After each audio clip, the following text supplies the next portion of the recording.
प्रभुଙ୍କ महान नामर धन्यवाद हो।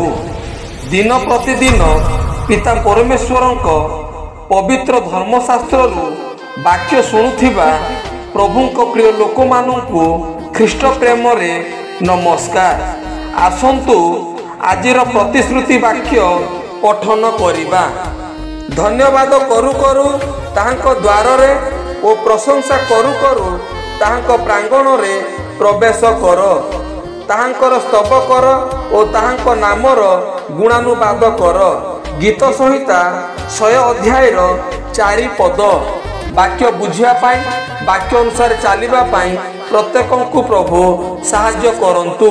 एही वाक्य द्वारा आपण माननकु आपण माननक परिवारंकु प्रभु बहुल रूपे आशीर्वाद करंतु।